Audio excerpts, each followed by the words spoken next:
எனது கண்கள் உமது திருவுருவை கண்டு களிக்க, எனது காதுகள் உமது திருவாக்கை கேட்டு உள்ளம் உருக, எனது வாய் உமது புகழ் பாடி மகிழ, எனது கரங்கள் உமது திருப்பணி செய்ய, எனது கால்கள் உம்மிடம் ஓடிவர, எனது மனம் உம்மையே நினைந்திருக்க, எனது பணிகள் யாவும் இறை திருப்பணிகளாக அருள் புரிவே ஐயா ஐயா. திருப்பாதமலர் பாமாலை. மாக்கம்பட்டி மண்ணினிலே மனுவை ஈசனாக்க வந்த மன்னவனை கண்டேனே, மகதி என்னும் ஆண்டவரை மாக்கநாதரை கண்டேனே, திருப்பரங்குன்றினிலே சுனை இருக்கும் குகையினிலே மாதவம் புரிய வந்த மாதவனின் திருமுகத்தை கண்டேனே, ராஜகம்பீரத்திலே ராஜகம்பீரன் நடையுடனே மெய்ராஜாங்கம் ஆள வந்த ராஜ மகரிஷியை கண்டேனே, சீதள பொய்கை என்னும் திருப்பத்தோர் நகரினிலே ஆண்டவர் ஆசிரமமிடையிலே திருக்கையிலாயம் காட்ட வந்த தங்க திருமேனியை கண்டேனே,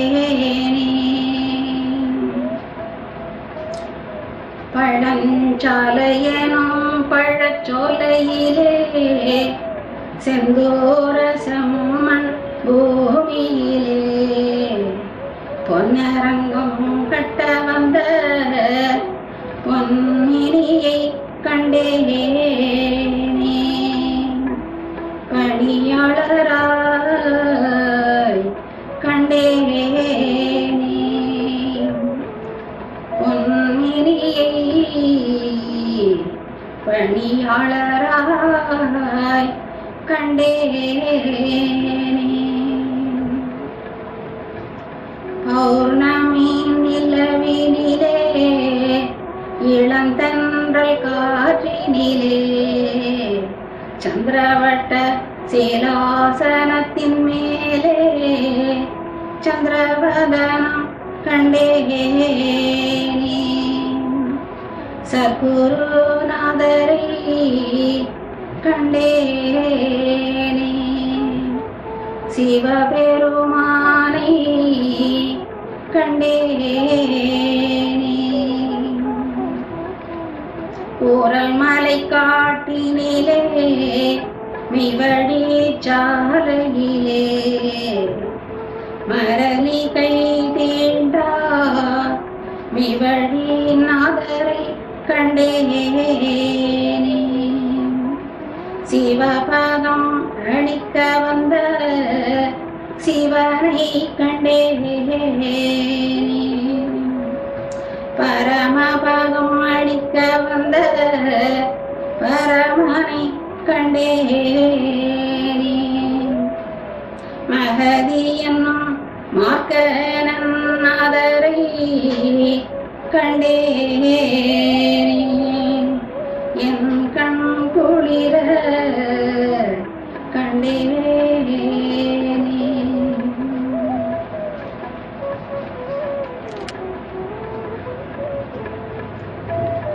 ஆண்டவர்கள் வந்து திருப்பத்தூர்ல இருந்த காலத்துல எங்க அப்பாவும் அம்மாவும் அங்கதானே சேர்ந்தாங்க. அவங்க 2 பேரும் மாசத்துல ஒரு தடவையாவது சேர்ந்து போய் தெய்வத்தை தரிசனம் பண்ணிட்டு வருவாங்க. அப்போ வந்து எனக்கு 2 வயது தான். வந்து அம்மா சொல்லி தான் எனக்கே தெரியும். முதல் தடவை அப்பாவும் போன போது எங்கள் அப்பா வந்து என்னை தூக்கி தெய்வத்தினுடைய திருப்பாதத்தில் குப்புற படுக்க வச்சாங்களாம். அப்போவே என்னை வணங்க வச்சுருக்காங்க எங்கள் அப்பா. ஆனால் எனக்கு வந்து அது நினைவு இல்லை. அப்புறம் ஒரு 4.25 வயசு அப்படி இருக்கும்போது தான் நானும் தங்கையும் 2 பேரையும் கூட்டிகிட்டு போவாங்க ஒவ்வொரு தடவையும் திருப்பத்தூருக்கு. அப்படி ஒரு தடவை போகும்போது காரில் எங்கள் அப்பாவும் அம்மாவும் ஒரு பாடல் சொல்லி தர்றோம், அந்த பாட்டை கற்றுக்கங்கன்னு சொன்னாங்க. சரின்னு நாங்கள் இங்கேருந்து திருப்பத்தூர் போகிற வரையிலும் விடாத அவங்களும் மாறி மாறி சொல்லி கொடுத்தாங்க.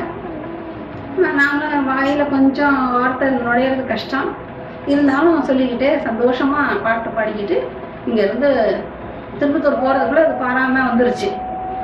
அப்புறம் அங்கே போனோடனே அப்பா வந்து ஆளுக்கு 2 எலுமிச்சம்பழம் கொடுத்து இங்கே கொண்டு வந்து ஆண்டவர் முன்னாடி வச்சுட்டு 2 பேரும் வணங்கிட்டு இந்த பாட்டை பாடணும் அப்படின்னாங்க. சரிப்பா அப்படின்னு சொன்னோம். அங்கே போனோடனே எங்கள் அப்பா வந்து பெரிய ரோஜாப்பூ மாலையெல்லாம் ஆண்டவருக்கு அணிவிச்சு ஒரு தோத்திரம் பாடினார். தோத்திரம் பாடும்போது கண்ணிலிருந்து தண்ணி அழுதுகிட்டே பாடினாங்க. அப்புறம் அப்படியே கவனிச்சுக்கிட்டே இருந்தேன். அதுக்கப்புறம் அம்மா என்ன செய்தாங்க, தாம்பாளத்தில் வாழைப்பழம் எலுமிச்சம்பழம் அதெல்லாம் வச்சு அம்மாவும் வச்சு வணங்கிட்டு அம்மாவும் அழுதுகிட்டே ஒரு பாட்டு பாடினாங்க. அம்மா அழுத உடனே எங்கள் 2 பேருக்கும் அழுக வந்துருச்சு. உடனே நாங்களும் அம்மா அப்பா அழுகுறாங்களே நாங்களும் அழுதுன்னே அந்த தோத்திரத்தை இந்த மழலை சொல்ல பரமனே உருவெடுத்து பாரிடை உருவாய் வந்த அப்படின்னு பாடும். அந்த பாட்டை பாடி முடிச்ச உடனே ஆண்டவருக்கு ஒரே சந்தோஷம். ஏன்னா அந்த சின்ன வயசுல யாருமே தோத்திரம் பாடினதே கிடையாது. நாங்கள் 2 பேரும் தான் முதல் பாடினது. அப்படியே எங்கள் 2 பேரையும் சேர்த்து கட்டி அணைச்சி அப்புறம் முதுகில் தட்டி கொடுத்து நிறைய அமுது, பாதாம் பருப்பு, கல்கண்டு, பேரிச்சம்பழம் எல்லாத்தையும் அள்ளி கொடுத்தாங்க. சின்ன கையை வாங்குறதுக்கு பத்தலை. பார்த்தோம் 2 பேரும் ஃப்ராக்கை தூக்கி கவுனை தூக்கி எல்லா அமுதையும் போட சொல்லி வாங்கிக்கிட்டு போய் சந்தோஷமாக சாப்பிட்டுட்டு விளையாடுறதுக்கு ஓடி போயிட்டோம். முதல்ல அவங்க வந்து அவங்க அப்பாவும் அம்மாவும் சொன்னதுனால தான் நாங்கள் பாட்டு பாடணும். ஆனால் நாங்களாம் உணர்ந்தெல்லாம் பாடுற வயசு இல்லை இல்லையா. அவங்களுடைய உள்ளத்துல அன்னைக்கே நாங்கள் இடம் பிடிச்சிருக்கோம். ஆனால் எங்களுக்கு அது தெரியாது. அன்றே எம்மை அடியனாக்கி ஆண்ட ஜோதியே, அன்றே என்னை அடியனாக்கி ஆண்ட ஜோதியே, அதன் பின் பிள்ளையாக்கி அருளி அளித்த ஜோதியே, சின்ன வயதில் என்னை ஆண்ட திறத்தை நினைக்குவே, சின்ன வயதில் என்னை ஆண்ட திறத்தை நினைக்குவே, சிந்தை நினைக்க கண்ணீர் பெருக்கி உடம்பை நினைக்குவே. ஒரு சமயம் மயிலாப்பூர் கோயில்ல தெப்பம் திருவிழா நடக்குதுன்னு சொல்லி சின்ன வயசுல என்னையும் தங்கையும் அப்பா தெப்பத்தை கொண்டே காட்டணும் கூட்டிகிட்டு போனாங்க. போவோமோ அங்கே போய் சொன்னாங்க, அப்பா அங்கே தண்ணியில் பெருசாக ஒரு இது மருந்து வருதுமா, அதுதான் பெப்போம் அப்படின்னாங்க. நான் உத்து உத்து உத்து பார்த்தேன். பார்த்தா அதில் பொம்மையை தான் வச்சுருக்காங்க, நம்ம ஆண்டவங்களை காணோம். அப்போ அப்பாட்ட கேட்டேன், என்னப்பா தெய்வத்தை ஆண்டவர்களை காணுமே தெப்பத்தில், பொம்மையெல்லாம் வச்சுருக்காங்க அப்படின்னு கேட்டேன். அப்பா அம்மா சிரிச்சுட்டு, இதில் ஆண்டவர்களை வச்சு சுத்த மாட்டாங்கம்மா, பொம்மையை வச்சு தான் சுற்றுவாங்க அப்படின்னு சொன்னாங்க. அப்போ எனக்கு நான் சொல்லிட்டேன் அப்பாட்ட, ஆண்டவர் இல்லைன்னா வேண்டாம்ப்பா, வீட்டுக்கு போகலாம் அப்படின்னு. அதாவது அந்த சின்ன வயசுலயே அவங்களுடைய திருவுருவம் அப்படியே மனதில் பதிஞ்சு போச்சு. பார்க்கும் பொருளில் பரமன் காணும் பக்குவ நிலையும் உள்ள காலை விரைந்து அடைவாய் இறைவன் தன்மை. ஆதிசங்கர்.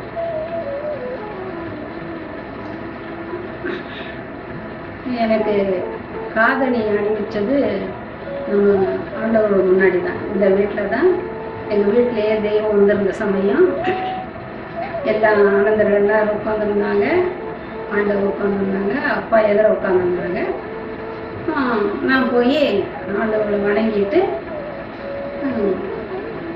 நின்னேன். அப்போ உடனே எங்கள் அப்பா என்ன செஞ்சாங்க, அந்த ஆண்டவர் வந்து ஒரு வாழைப்பழத்தை கொடுத்தாங்க.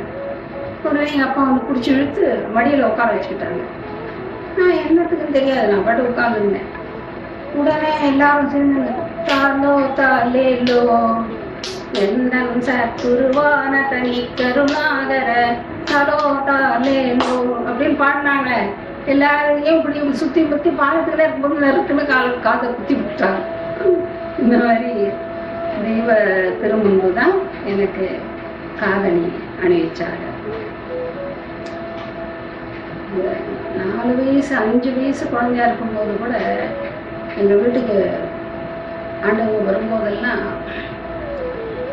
திருப்பத்தூருக்கு போகும்போது 5 வயசு இவ்வளோட நின்றுட்டு இருப்பேன். என் உயரத்துக்கு குனிஞ்சு அவங்க போயிட்டு வரட்டுமா அப்படின்னு கேட்பாங்க. எனக்கு வந்து மனமே இருக்காது. தாத்தா வந்து நினைப்பு, தாத்தா ஏன் சும்மா ஊருக்கு போகிறாங்க, நம்ம வீட்டிலே இருக்காம அப்படின்னு தான் நான் நினைப்பேன். அப்படி அவர் வந்து இன்னும் என் தம்பி தங்கைங்கெல்லாம் கூட பிறந்தப்போ எல்லார்கிட்டையும் ஒவ்வொருத்தர்கிட்டையும் போயிட்டு வரட்டுமா அப்படின்னு அன்போட கேட்பாங்க. எங்ககிட்ட உத்தரவு கேட்டுக்கிட்டு அவங்க புறப்புவாங்க. ரொம்ப இதெல்லாம் நினைக்கும் போது நம்மளாம் கூட யார் வீட்டுக்காக போனால் பெரியவங்க கிட்ட மட்டும் தான் சொல்லிட்டு வருவோம், குழந்தைங்க கிட்ட போய் சொல்லிட்டு வர மாட்டோம்.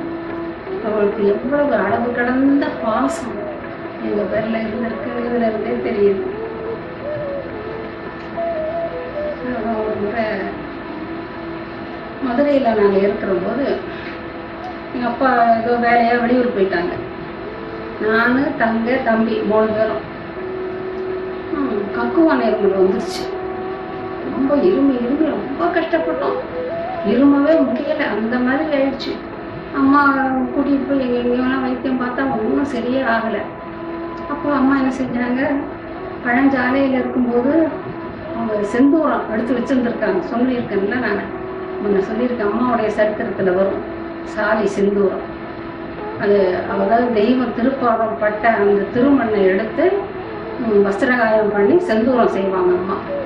அதை வந்து கொடுத்து 5 வர்ணத்தில் நூல் எடுத்து மூல மந்திரம் சொல்லி மந்திரம் திருக்கயிறு சொல்லணும், திருச்சி திருமந்திர கயிறு திருச்சி இந்த கழுத்தில் கட்டி விட்டார்.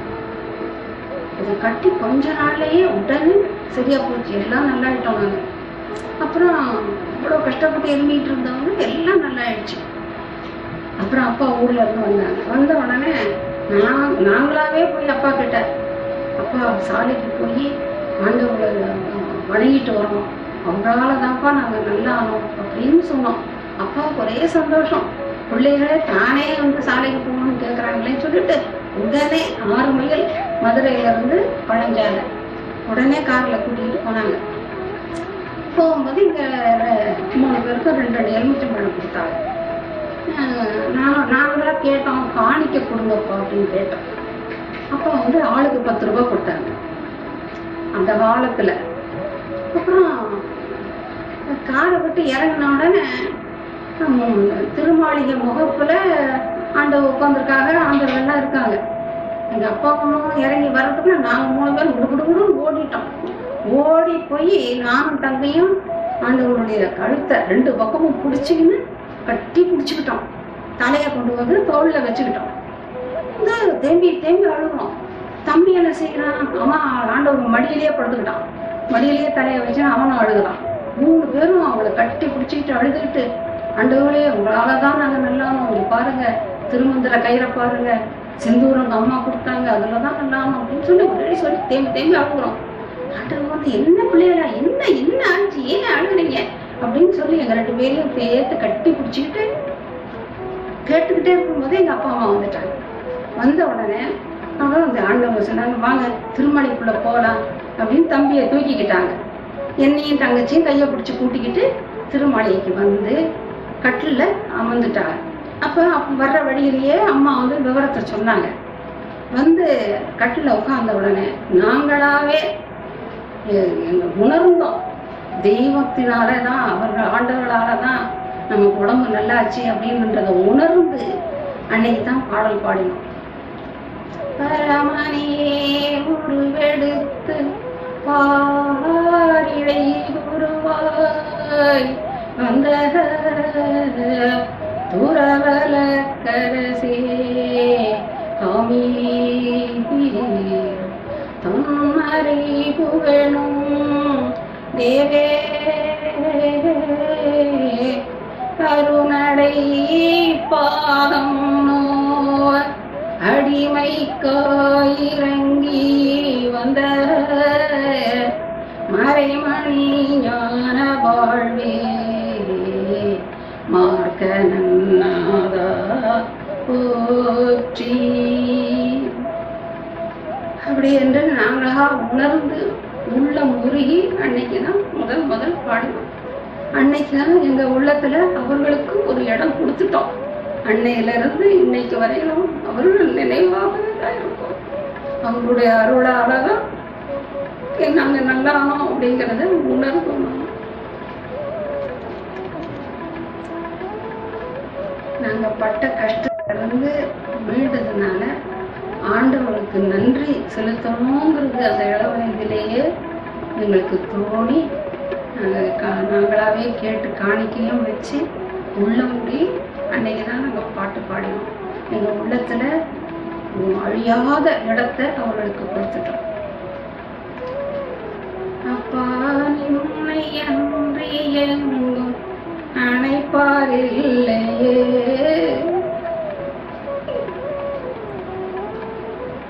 அப்பா நின்னை அன்றி எங்கும் அணைப்பாரில்லையே, அந்தோ நின்னை என்று எங்கும் அருள்வார் இல்லையே, அந்தோ நின்னை அன்றி எங்கும் அருள்வார் இல்லையே.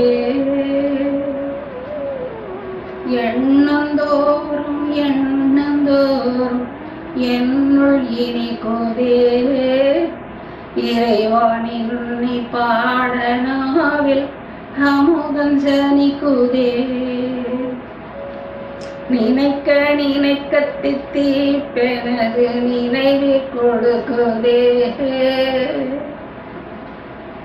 நினைக்க நினைக்க தித்திப்பெனது நினைவு கொடுக்குதே, நின்பாலன்றி பிறர் பால் செல்ல நெஞ்சம் நடுக்குதே. அப்பா பார்த்து ஆண்டவன் வந்து என்னடா பிள்ளையோட பேசாமல் கூட்டிக்கிட்டு இருக்க பழஞ்சாலைக்கே வந்துடு, என்னோட வந்து அங்கேயே குடியிருக்க வந்துடுன்னு சொல்லி கூப்பிட்டாங்க. அங்கே வேணா ஒரு வாத்தியார பிள்ளைகளுக்கெல்லாம் ஏற்பாடு பண்ணிடலாம், சாலவாசி பிள்ளைகளுக்கெல்லாம் அப்படின்னு. அதனால் எங்கள் அப்பா இங்கே சென்னையில் இருக்க வீட்டையெல்லாம் விட்டுட்டு அங்கேயே போய் நாங்கள் குடியேறிட்டோங்க. இப்போ திருவேங்கட ஐயங்கார், மெய்வழி திருவேங்கட ஐயங்கார் வந்து மெய்வழி ஆண்டாளக்காரோடைய அப்பா. அவர் தான் எங்கள் சால பிள்ளைகளுக்கெல்லாம் வாத்தியாராக இருந்தார். பழஞ்சாலையில் இருக்கும்போது முதல்ல கூரை தானே, கூரை போட்டு வெறும் கூரை தான் மேலே. எல்லாரும் தங்கி அந்த 3 வீடும் ஊரை கட்டி 3 இடத்துல இருந்தோம். திருமலைக்கு ஒன்று, எங்களுக்கு எல்லாம் ஒன்று, அப்புறம் பசி ஆடுறதுக்காக ஒரு பெரிய கொட்டகை. அப்போது ஒரு நாள் நல்ல காற்று மழை நல்லா பிச்சுக்கிட்டு கொட்டுது ராத்திரியில். அப்போது எல்லா கூரையெல்லாம் பிச்சுக்கிச்சு. ஒரே ஒரு மூலையில் மட்டும் கூரை இருக்குது, மீதி பூரா பிச்சுக்கிச்சு. அந்த மூலையில் மட்டும் நாங்கள் எல்லாரும் அந்த மூலையிலேயே அப்பா அம்மா நாங்கள் பிள்ளைகள்லாம் உட்காந்துட்டு இருந்தோம். ராத்திரி பூரா ஒரே காற்று மழை இடி மின்னல் எல்லாம். அப்புறம் மேலே அந்த கொஞ்சம் இருக்கிற கூரையில இருந்தும் பாம்புங்க அங்கே ஏராளம் 10,000 பாம்பாவது இருக்கும். அந்த பாம்பெல்லாம் கூரையிலேருந்து பொத்து பொத்துன்னு தண்ணியில் விழுகுது கீழே. அப்போ நானும் தங்கையும் சின்ன பிள்ளைய தானே, நாங்கள் விளையாட்டா எத்தனை பாம்பு ஓடுது அப்படின்னு நாங்கள் 2 பேரும் எண்ணிக்கிட்டு உட்காந்துருவோம் அந்த வயசில். அப்புறம் ஒரே குளிர் நடுங்குது. அப்புறம் விடிஞ்ச அப்புறம் ஆண்டவர் வந்தாங்க. வந்து பார்த்துட்டு, ஐயோ எப்படி இருந்தீங்க ராத்திரியெல்லாம் இந்த இடத்துல அப்படின்னு சொல்லி எங்களையெல்லாம் அழைச்சி திருமலைக்கே கூட்டிகிட்டு போய் அன்னைக்கு பூரா அவங்க தான் எங்களை பசியாக்குனாங்க திருமலையில். உடனே ஆளுங்களை கூப்பிட்டு புதுசாக கூரை வேய சொன்னாங்க. பாம்பையும் தீயையும் இளங்குழவி தொடுமோவென பெற்ற தாயார் பின் தொடர்ந்து நிற்றல் போல எங்களுடன் கூடவே சாலை ஆண்டவர்கள் காத்து கொண்டிருப்பார்கள் ஐயா. பழங்காலையில் முதல்ல விடுதி கூரை விடுதி கட்டுறதுக்கு ஒன்றும் வசதி கிடையாது இல்லை. ஆண்டவங்க என்ன செஞ்சாங்க, ஒரு 2 அடி உயரத்துக்கு மண் சோறு கட்ட சொல்லுவாங்க. இன்னொரு இடத்துல தனியாக ஏணியெல்லாம் கிடையாது. அதனால ஒரு 4 மூங்கில் கம்பு ஊனி ஒரு 2 அடி உயரத்துக்கு அது மேலே கூரையை கட்ட சொல்லுவாங்க. கூரை வந்து தரையிலே இருக்க மாதிரி இருக்கும். அதுக்கப்புறம் எல்லாரும் ஆண்களை எல்லாம் கூப்பிட்டு 2 பக்கமும் நின்று அந்த கூரையை தூக்க சொல்லுவாங்க. தூக்கி அப்படியே கொண்டு வந்து அந்த செவுத்து மேலே வைக்கணும் அந்த மாதிரி. அப்போ தரையிலேயே கூரையை வச்சு ஒரு கம்பு எடுத்துப்பாங்க. எடுத்துக்கிட்டு டம்மாலி டம்கா டம்மாலி டம்கா அப்படின்னு சொல்ல சொல்ல எல்லாம் அண்ணாவெல்லாம் அந்த கூரையை தூக்கி கொண்டு போய் அந்த செவுத்து மேலே வைப்பாங்க. நானும் தங்கச்சி சின்ன பிள்ளைங்களாம் ஆண்டவங்க என்ன செய்கிறாங்களோ அதெல்லாம் நாங்களும் செஞ்சு ஆகணும். அப்போ நாங்களும் ஆளுக்கு ஒரு கம்பு எடுத்துக்கிறேன். டம்மாலி டம்கா டம்மாலி டம்கான்னு ஆண்டவர் முன்னாடியே ஓடுவோம். ஓடி கொண்டு போய் அந்த கூரையை அந்த செவுத்து மேலே வச்சு அப்புறம் அந்த விடுதி கட்டிடுவாங்க. இந்த மாதிரி விளையாட்டா எல்லா வேலையும் வாங்குவாங்க. ஆனால் ஒன்றும் கஷ்டமே தெரியாது. அங்கே பொன்னரங்கம் கட்டுறதுக்காக அப்புறம் கருங்கல்லால் தான் பொன்னரங்கம் கட்டினாங்க. அப்போ ஆண்டவங்களும் கூடவே நின்று அந்த வேலையாட்களோடு சேர்ந்து அவங்களும் வேலை செஞ்சு அந்த மட்டம் சரி பார்த்து எல்லாம் பார்த்து அந்த கல்லை அந்த பொன்னரங்கத்தை கட்டினாங்க. பாயும் பணியாள கூடவே ஆண்டவர் பாறக்கல் தூக்கி அங்கேற்றுவார்கள். காயப்படாவண்ணும் மக்கள் தனக்கு கடிந்தும் மகிழ்ந்தும் சொல்லுவார்கள். அப்படி அவங்களும் கூடவே நின்று ஒரு வேலையாளாக அந்த இறைவன், உலகத்தையே படைத்த இறைவன் இந்த மக்களை நல்ல கதி அடைய செய்வதற்காக அவங்களும் ஒரு வேலைக்காரனாக இருந்து ஒரு கொத்தனாராக இருந்து எல்லா வேலையும் செய்து அந்த கட்டடத்தை கட்டினாங்க. இப்போ அங்கே மொத்தமாக எல்லாருக்கும் ஒரே சமையலாகும். பெரிய பிள்ளைன்னு ஒரு அண்ணா இருந்தார். அவர் தான் எல்லாருக்கும் பெரிய அண்டாவில் ஒரே சமையல் சாம்பார் சாதம் எல்லாம் செஞ்சு வைப்பார். அப்போ எல்லாரும் இலையெல்லாம் இருக்காதுங்க. எல்லாரும் கையை அப்படி ஏந்தி தான் வாங்கி எல்லாரும் சாப்பிடணும். அப்போ ஆண்டவங்களே உருட்டி உருட்டி எல்லாரும் கையிலையும் போடுவாங்க. எல்லாரும் அந்த பசியோடு இருக்கும். எல்லாரும் அதை வாங்கி பசியாகும். காட்டு சாதங்கள் எதுகாண்டாவென்று கூட்டி எல்லோரும் விளையாட்டார். ஏற்று சாதம் கையில் வாங்கி அறிந்துவார் எந்தை பிரான் மக்கள் ஆண்டவர். அவங்களும் எங்களோட கூட உட்காந்து இந்த கையிலேயே வச்சுக்கின்னு அவங்களும் பசியாகுவார். அந்த பணியாளராக நின்று ஆலயம் கட்டியவர்களே சிம்மாசனம் ஏறினார்.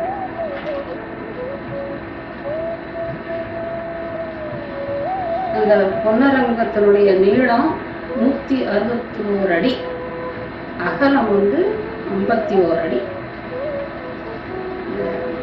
பெரிய பெரிய பாறாங்கல்லாம் மலையிலிருந்து உடைச்சி மாட்டு வண்டியில் கொண்டு இறக்குவாங்க ராத்திரி நேரத்தில் நிலவில். உரங்காப்புடி அண்ணா, மெய்வழி உரங்காப்புடி அண்ணா தான் இருந்தார். அவர் தான் அந்த மாட்டு வண்டியில் ஓட்டிகிட்டு வருவார். இரவு நேரத்தில் நிலவில் நல்ல பாடல்கள்லாம் பாடிக்கின்னு நிசப்தமாக இருக்கிற நேரத்தில் மாட்டு வண்டியை ஜல் ஜல்னு சத்தம் கேட்கும், சலங்கை சத்தம் ஓட்டிகிட்டு வருவார். நாங்கள்லாம் அங்கே அந்த மணலில் விளையாடிக்கிட்டு இருக்கோம். இப்போ கூட நினச்சாக்கா அந்த அவருடைய அந்த இனிமையான குரல், பாடல் குரலும் அந்த பாட்டும் அந்த சலங்கை ஒலியும் கேட்குறப்படியே இருக்குது எனக்கு.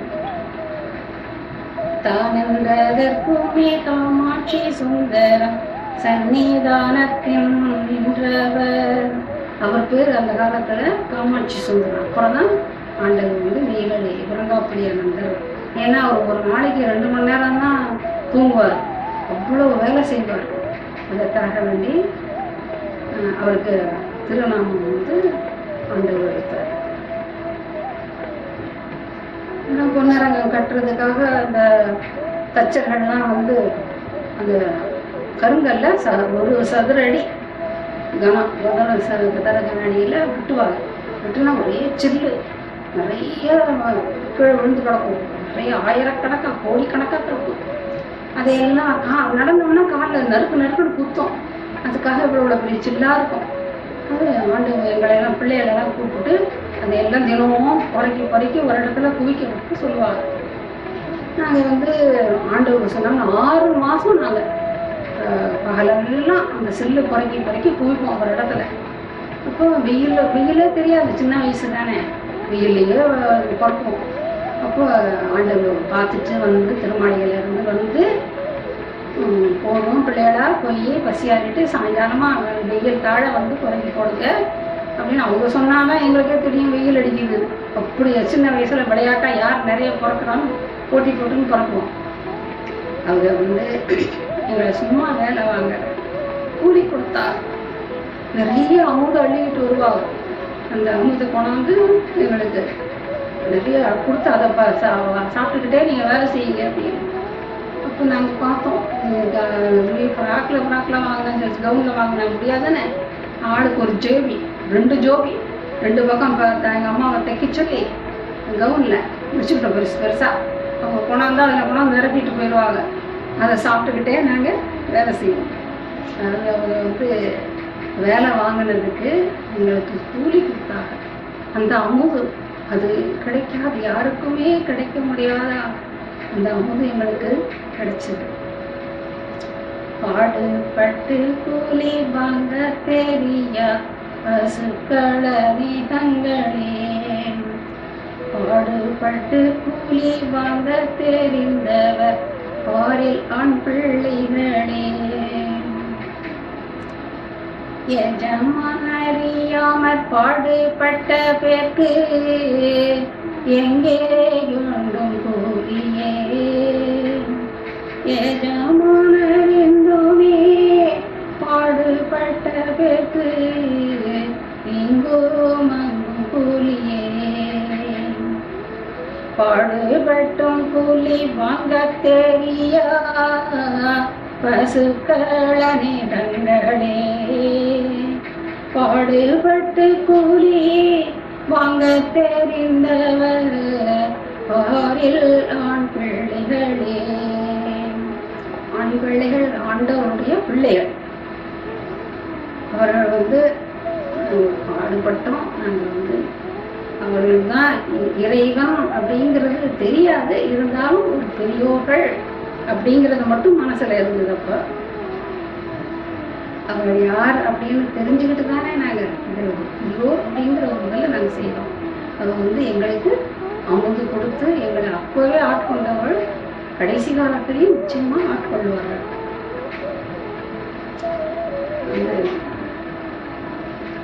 திருமாளிகையில் போய் தான் நானும் தங்கையும் போய் தினமும் பால் வாங்குறதுக்கு போவோம் பெரியம்மா கிட்ட.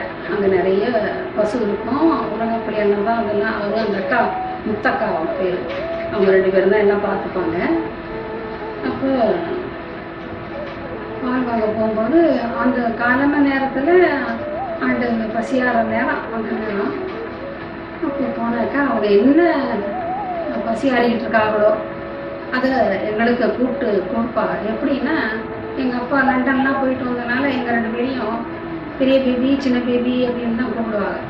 அதுபோல் ஆண்டவங்களும் நிறைய வருஷம் எங்கள் 2 பேரையும் பெரிய பேபி சின்ன பேபின்னு தான் கூப்பிடுவாங்க.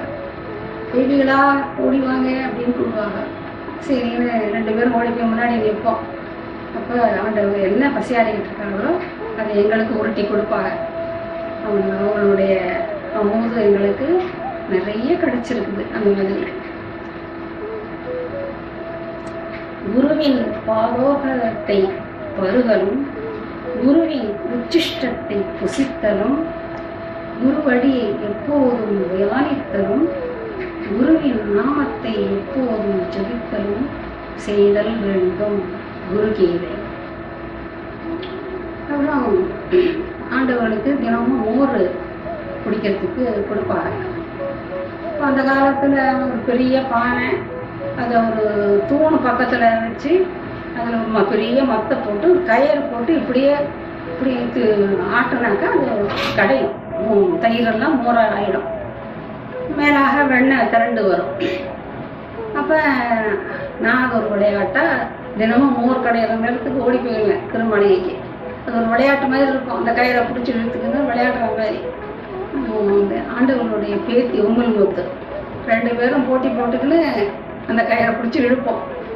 அப்போ அது மேலே வெண்ணெய்னா அது அந்த வயசில் எனக்கு என்னன்னு தெரியாது. என்னமோ உருண்டையாக மேலே வருதுன்னு நினச்சிப்பேன். அப்போ ஒரு 6 வயசு 7 வயசாக இருக்கும்போது அது மாதிரி விளையாட்டாகவே ஆண்டவர்களுக்கு மோர் கடைஞ்சி கொடுத்துருக்கோமே அப்படின்னு இப்போ நினைக்கிறேன் நான். அது பழஞ்சாலையில் திருமலைக்கு பின்னாடி பெரிய மாந்தோட்டம், நிறைய மரங்கள், எல்லா வகையான கனி வர்க்கங்களும் அங்கே இருக்கும். ஒவ்வொரு பழமும் பெருசாக இருக்கும். அதெல்லாம் ஆண்டவர் போய் பாத்தி கட்டுவாங்க, தண்ணி பாய்ச்சுவாங்க, எல்லா வேலையும் செய்வாங்க. நாங்கள்லாம் கூட போய் எல்லாரும் கூட அவங்களோட நின்று எல்லா வேலையும் செய்வோம். மாங்காய் அதெல்லாம் பறிப்போம், காயெல்லாம் பறிப்போம். அதுக்காக பெரிய அரை கட்டி அதை கொண்டாந்து அதெல்லாம் படுக்க வைப்பாங்க. படுக்க வச்சு எல்லாருக்கும் அந்த பழம் தான் அங்கே பழஞ்சாலையில் எல்லா பழம். ஆனால் வந்து அது தெய்வ சொத்து அப்படின்னு எங்கள் அப்பா பணம் கொடுத்து தான், எல்லாருமே பணம் கொடுத்து வாங்கி தான் பழத்தை சாப்பிடுவாங்க. அந்த பணத்தை கொண்டு தான் அந்த மாந்தோட்டத்தை எல்லாம் செலவுக்காக இது பண்ணுவாங்க. ஏன்னா கடவுளுடைய சொத்துன்னு நம்ம சும்மா சாப்பிடக்கூடாது. அப்போ நிறைய பாம்புங்க தெரியும் இந்த பாம்பு. அப்போ ஒரு தடவை அதான் ஆண்டவர் வந்து ஒரு மாமரத்து கிளையில் இப்படி கையை வச்சுக்கிட்டு பேசிக்கிட்டு இருந்தாங்க.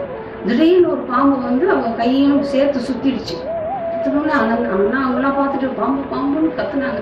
உடனே ஆண்டவர் வந்து அந்த அறிவாளால் அந்த பாம்பை கீழே தள்ளி அந்த சாலோகம் போ அப்படின்னு ஒரு வெட்டினாங்க. இந்த மாதிரி எத்தனையோ பாம்புகளை அவங்களுடைய திருக்கரத்தால் அடிச்சிருக்காங்க. அவங்களுடைய அந்த திருக்கரத்தால் அடி வாங்குறது கிடைக்கிறதே ரொம்ப கஷ்டம். அப்படிப்பட்ட பாம்புகள் தான் இப்போ வந்து புதுசாக வந்திருக்கிற நன்மனத்தினர்னு நான் நினைக்கிறேன். அவர்கள் அந்த பாம்பா இருந்தவங்களுக்கெல்லாம் அவங்களோட திருக்கரத்தால் அடி வாங்கினதுனால மனித ஜென்மம் கிடைச்சிருக்கும், நிச்சயம் கிடைச்சிருக்கும். தன்னேடு நாகன் ஆண்டவர் வேர்க்கையை தடவி சுற்றி முழங்கை வர பன்னேடு மக்களும் ஆண்டவர் கையில் பாம்பென்று கண்டு கொண்டோடி வர அப்போது ஆண்டவர் கண்டு விட்டதும் கை அறிவாள் கொண்டதை கீழே தள்ளி தப்பாது சாலோகம் போக புகுவென தாக்கியே விட்டார்கள் 92.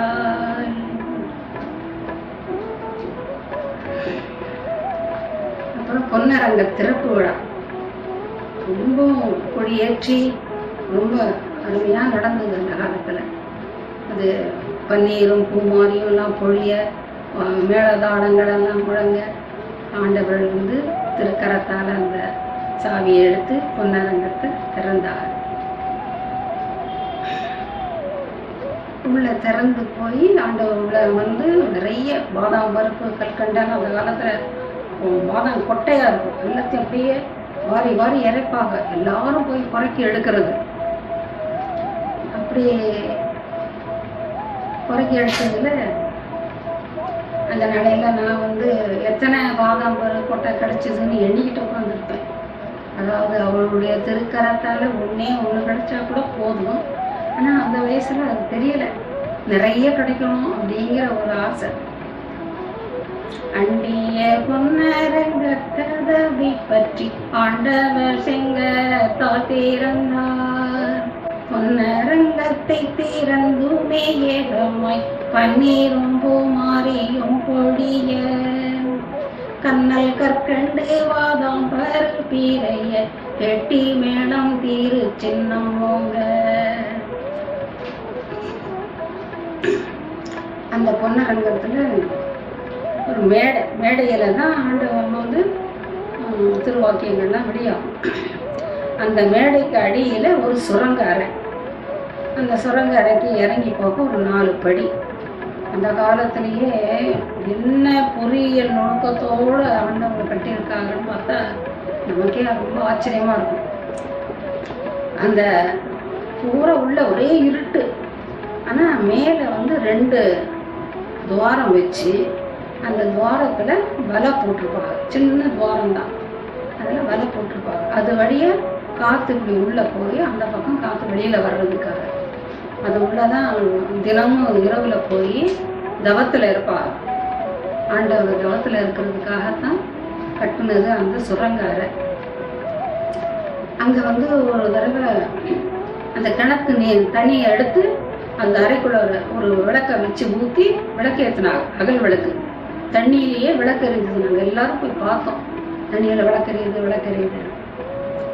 கானகச்சாலை கிணற்று நீரை மேவவே விட்டு விளக்கேற்றி வைத்திட்ட வேதியமை வழி ஆண்டவராம்.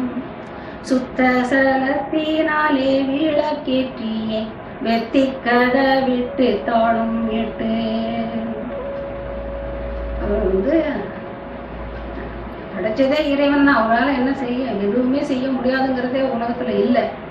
தண்ணீரையே விளக்கெரிச்சாக அது உள்ளதான் இரவுல அமர்ந்து தவம் இருப்பார். இப்படி காணும் பஞ்ச நிகழ்ச்சி அந்த காலத்துல முதல்ல இந்த பாடல் இல்லை, மற்ற பாடல் எல்லாம் பாடுவாங்க. அப்படி காலத்துல எழுந்து எல்லாரும் போய் திருமணிக்கு முன்னாடி முகப்புல உட்காந்து பஞ்ச நிகழ்ச்சி பாடுறது. அப்போ நானும் தங்க கூட காலங்காலையில் 4 மணிக்கெல்லாம் எழுந்து ஓடிடுவோம். என்னத்துக்கு ஓடுவோம் அப்போல்லாம்னா அமுது கிடைக்கும், அதுக்காகத்தான் ஓடுவோம்.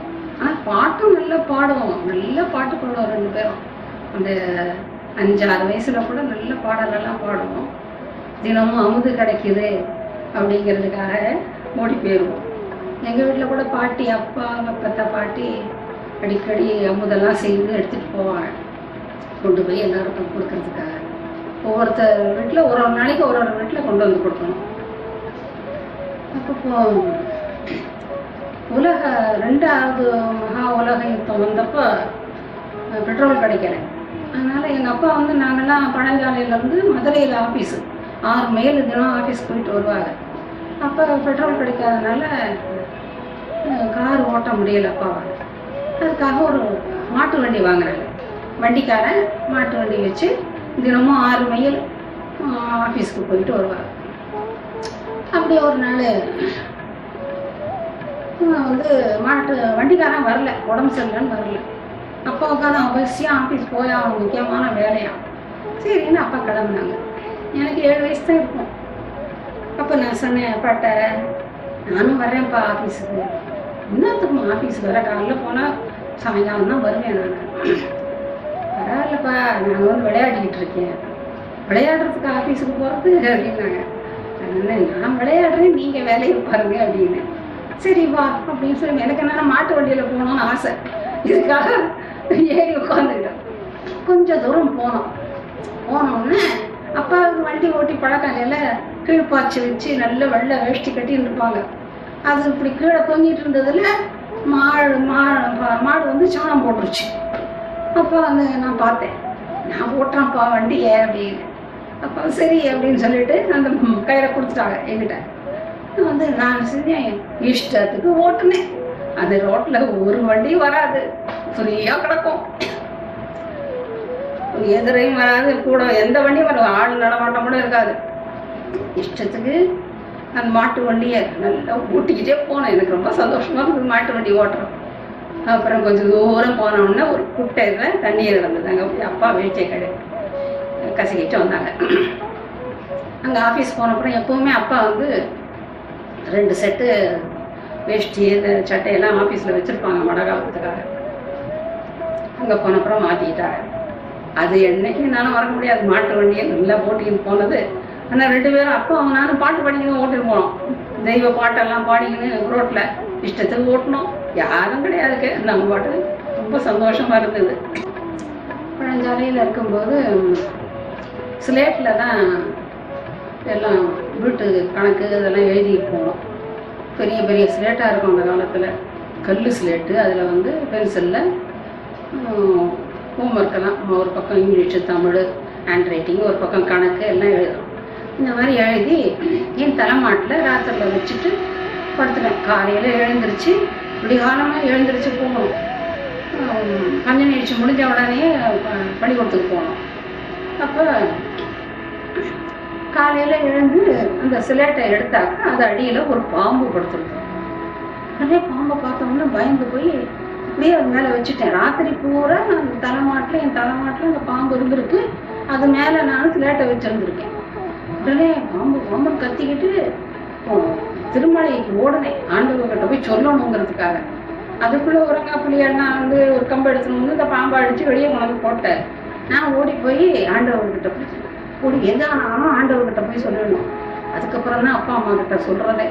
அப்போ ஆண்டவர்கிட்ட போய் ராத்திரியெல்லாம் என் தலைமாட்டில் பாம்பு இருந்தது, வந்து பாருங்களேன், என் தலைமாட்டில் படுத்துருந்துருக்கு, எனக்கு தெரியலை, வந்து பாருங்களேன் நான் திருக்கறத்தை பிடிச்சி இழுக்கிறேன், வாங்க அவங்களும் ஒன்றும் தெரியாத போல சின்ன பிள்ளைக்கு ஏற்ற மாதிரி உன் தலைமாட்டில் பாம்பா எங்கே பார்க்கலாம் அப்படின்னு சொல்லி என்னோட சேர்த்து குடுன்னு ஓடி வந்தாங்க. அவங்களுக்கு எல்லாம் தெரிஞ்சாலும் தெரியாத மாதிரி காட்டிக்கவே மாட்டாங்க. வந்து குடுன்னு ஓடி வந்து பார்த்துட்டு ரெட்டத்தலை பாம்பா செய்யுது, ஒரு தலையால் தீண்டுனா கூட உடனே உயிர் போயிடுவேன் அப்படின்னு சொல்லி சொன்னாங்க. வந்து அன்னைக்கு ராத்திரி பூரா அந்த பாம்பு என்னை கடிக்காம பாதுகாத்தது யார்? அவங்க தானே, அந்த குருபெருமான் அல்லவா. அது மட்டும் அன்னைக்கு தீண்டு இருந்தா இன்னைக்கு இருக்க போறதில்லை. அது கடிக்காம என்னை காப்பாற்றி என்னுடைய ஜீவனை காப்பாற்றிருக்காங்க. ராத்திரி பூரா என் தலையான பக்கத்துலேயே அது படுத்து இருந்துருக்குது. எனக்கு தெரியவே இல்லை, இருட்டுவேன். அந்த காலத்துல லாந்தர் விளக்கு தானே. எனக்கு அது தீண்டாம என்னை கடிக்காம அவங்க பாதுகாத்து என்னை காப்பாற்றியிருக்காங்க. சின்ன வயது தொடங்கி என்னை காக்கும் தெய்வமே, சிறிய மயங்கந்தோறும் மயக்கம் தீர்க்கும் தெய்வமே, சின்ன வயதில் என்னை ஆண்ட திறத்தை நினைக்குதே, சிந்தை நினைக்க கண்ணீர் பெருக்கி உடம்பை நினைக்குதே.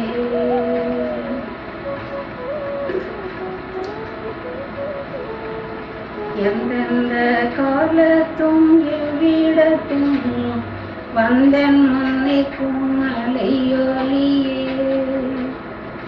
ஆபத்து வந்தந்த நேரத்திலே ஆங்காங்கே முன் வந்து நிற்பவரே.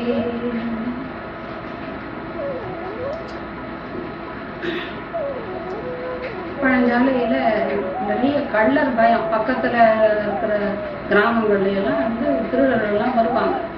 அதனால் தினமும் இரவில் வந்து பாரா காக்கிறதுக்கு இஸ்மாயில் அண்ணான்னு ஒருத்தர் இருந்தார். நெய்வேலி இஸ்மாயில் அண்ணான்னு ஒரு ராஜகம்பீரத்தில் இருந்தவர்.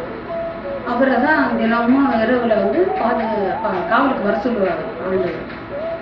அவர் தினமும் வருவார். ஒரு நாள் அவருக்கு ஜுரம், அவர் வரல. வரலன்னா அப்புறம் ஆனால் நல்ல நிலவு. அப்போ யாரோ தடி கம்பு எடுத்துக்கிட்டு வீடு வீடாக வந்து தட்டிக்கிட்டே போகிற சத்தம் கேட்டுச்சு. அப்போ அம்மாவும் நானும் யாரும் இன்னைக்கு அவருக்கு ஜுரம் வரலையே, யார் வந்திருக்கான்னு தெரியலையேன்னு அம்மா எழுந்து நிலவில் வந்து வெளியில் நின்னாங்க. நானும் கூடவே ஓடியாந்து நின்றுனேன். பார்த்தா அந்த ஆண்டவர்களே அவர்களே இந்த கோல் எடுத்துக்கிட்டு ஒவ்வொரு விடுதியாக தட்டிக்கிட்டு காவல் காத்துட்டு இருக்காரு. ராத்திரி பூரா அவங்க வந்து காவல் காத்திருக்காங்க.